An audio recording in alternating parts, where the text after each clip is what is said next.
Happy Sunday, Bayang Karista. Nagbabalik na naman po ako si Kida Bata para magbigay po ng giya. Ngayong araw ng linggo, no? Bali may 8 races po tayo at saka dalawang special races, no? Na may pa-premyo at saka trophy sa mananalong kabayo at saka sa horse owners, no? Na mananalo sa karera na pinapili niya. So, kamusta naman pangakarera yung araw ng Sabado? Natatawa na naman ako dahil pambihira back-to-back carry-over na naman amounting to 4.7 million na pesos. Tapos meron tayong 280,000 na pick 6 carry-over din, no? Para ngayong araw ng Sunday sa take-all at saka sa pick 6. So, talagang nagkadiaduhan lang kayo nun. So, Great Angie lang ang dihado talaga. At saka yung huli, isang biday, kung di niyo papansin, puro 6 po ang nanalo. 6-6-2-6-6, puro 6 ang nanalo sa karera. Nakalimang 6 yata. Great Angie lang nagdos, no? Sa pick 6 tapos so, winner take all. yung yung 5. Tsaka yun. So kaya magtipon-tipon na kayo at bakas-bakas para makasali kayo sa winner take all. May nakikita naman akong panolo, sana lumusot. Yung Black Magic Woman, sama ng tinakbo na taya kagad ako. Sabi ko na nga ba matatalo ako ngayong araw na to kasi first race pa lang palpak na agad yung taya ko. Black Magic Woman solo ko sa pick 5. Tapos taya ako ng DD1 naka-double trifecta. Out ka agad. So, yun. Bawi na lang ulit. Ganun talaga karera. Yan. May 8 races nga tayo. Tsaka matataas na grupo po ang mga maglalaban-laban ngayong araw ng linggo. Kaya medyo exciting yung mga tatakbo, no? Kaya, yun. Siguro, bukas makakuha na. Sana nga makakuha na bukas at saka makasama tayo sa kahit na kurot lang, no? Sa winner take all na lalargahan sa race number 2 araw ng linggo. So yan, start na po ako. Bayang Karista, start ng karera natin alas 2 ng hapon as usual na naman, no? Ito medyo may kataasang grupo, class 3, 40 to 46 points. Rating base, yan, 1,400 meters. Start ng pick 5 nga, first pick 5. Dito may 5 runners lang po tayo. Yan, Don Julio, Palawig, main event, Topstar, Aguidaw. So, solohin ko na po si Don Julio para nagbabatak na naman itong kabahay na to para sa susunod na paglalaban nila ni Boss Emong at saka ni Jungkook, no? Nung nanalo. Then, siguro next run nito, dito inahanda yan. Ngayon, papatnubayan ni Jackie Rico Suson. Solohin ko na po yan. Napakainam po ngayon yan. Don Julio. Ngayon, kung kukuha si main event, ang forecast ko dito, sasakay ni O'Neal Cortez. Yan. Race number 1, lilima lang. Pero, magandang karera to. Itong race number 1. Kasi Don Julio, makikita natin kung makaka-rebansi ba kay Boss Emong itong kabahay na to. O balik puti. Kasi galing sa bakasyon ng tagal yan dito makumunito eh. So yan, race number 1. Number 1 din ako, Don Julio. Yan, solo. Uno na naman. Diyos ko. Race number 2, Bayang Karerista. Dito, tatakbing kabayo po namin. Number 8, Biglang Buhos. Distansya wise, dito kami talo, no? To distansya. Yun nga, may guaranteed gross price 250,000. Tapos sponsored ng Pilracom, Philippine Racing Commission. At may trophy, no, para sa win horse owner. Sana makachamba kami.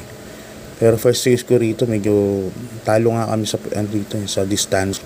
Yan, Baba Boom, nasakay ni Jackie Dudong. Mainam din po yan. May 1.20 sa isa katawan niya sa 1,400 meters. So, si Baba Boom, nakita niyo naman, sekundo na karaan yung kapraso lang kay Chocolate Thunder. Medyo may kalakasan yan. Second choice ko, number 7 na rin. Lucky Leia.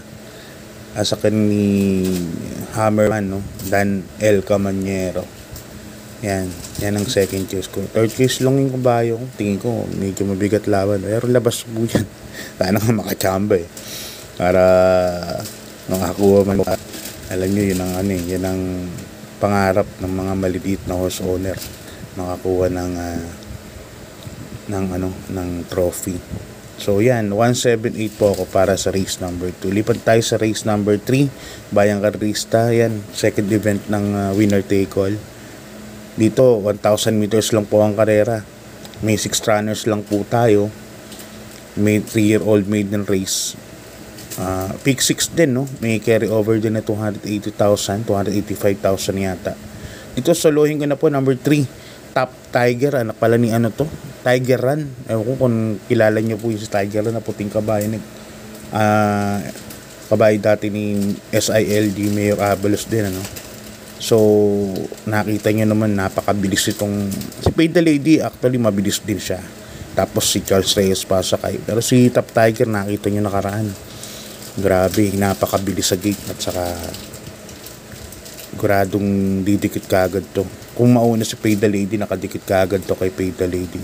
Kaya ako, tuhin ko na po yan sa gagawin kong rota. Pick 6, pick 5. Yan. Pag yan natalo, di out ako. Ganun lang din doon talaga yan. Pero siyempre tataya mo naman kung yung kursonada lang kaya hindi na magdadagdag dito para mabuo. So yan, solo ko sa inyo yan. Number 3, Top Tiger. Anak ni Top Billing kay Tiger Run, kaya Top Tiger. Okay, lipat na tayo sa race number 4, Bayang Carrerista Class 5. 6 to 10 points, no? Distansya natin 1,000 meters na naman. Meron tayong 8 runners dito, no? Ang first case ko rito, number 7, Sun Moon Lake. Sasakay ni Jackie Uno Hernandez. Sana naman. Kanina, ewan ko kung napansin nyo, Yana Silver, parang nalucha ni Chocolate Hunter. Kahit saan ko tignan yun, hindi mauna kay Yana Silver. Kaya yun ay kinatalo ni Yana Silver kanina, hindi nauna. O hindi pinauna, parang ganun. Anyway, dito naman, Sun Moon Lake, JB Hernandez. Siya ang ko rito. First case ko rito, tingin ko mauna to. Nakaraan, may 13.22 sila niyo na maskar nun So, napakabilis din talaga sa gate yan, yung kabayo na yan. Second case ko, yung number 2, Buhayang Bato.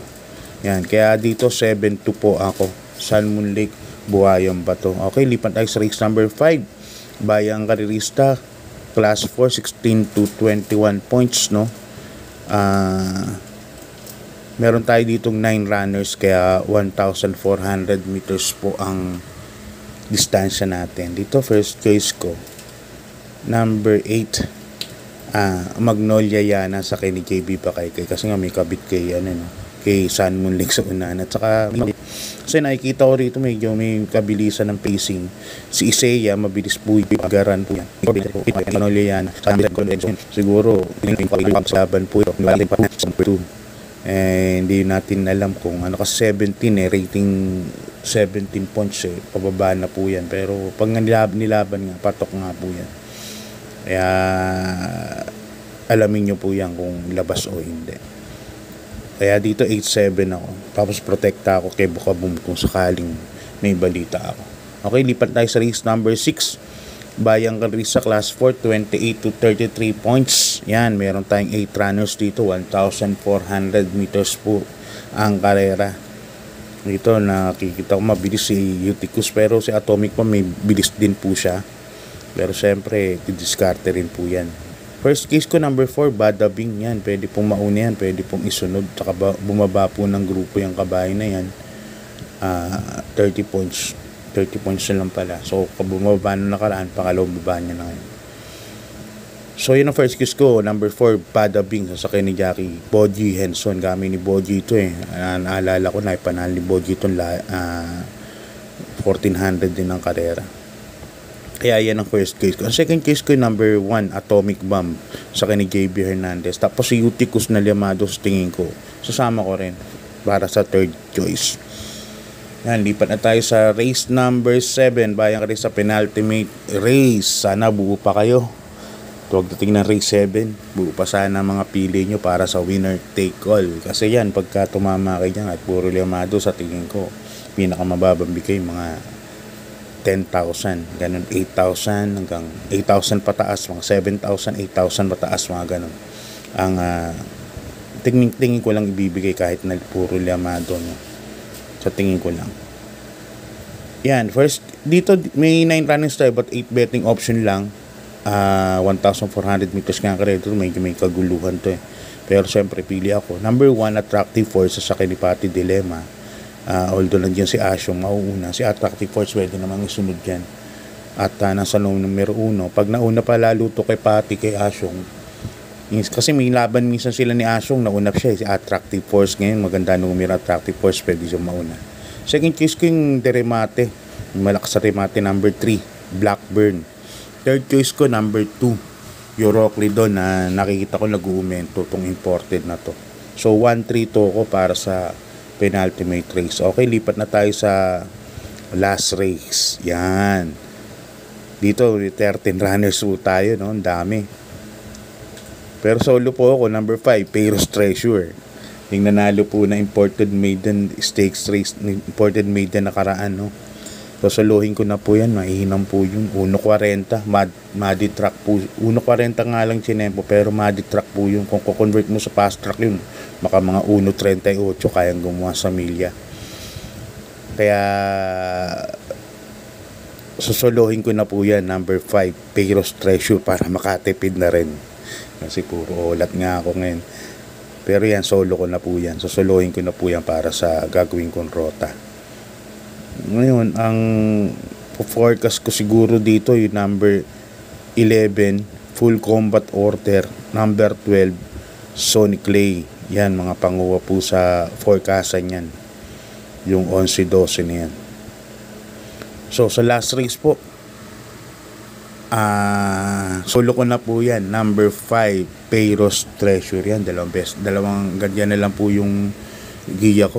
2 araw tayo napapahirapan, no, sa karera. At aminin ko naman, di magaganda mga pili ko ngayon. So siguro hanap kayo ng ibang vlogger na baka benas din, no? Baka minsan tapatan din po yan eh. Anyway, ako naman kahit na hindi nagtatama yan, passion ko lang po kasi magbigay ng tip, kaya nagbibigay po ako ng giya. Yun, nasa inyo pa rin naman po ang final decision kung tatayan nyo o hindi. Yun, so, kayo pa rin po masusunod sa pera nyo. So yan, God bless po sa inyo at good luck po para sa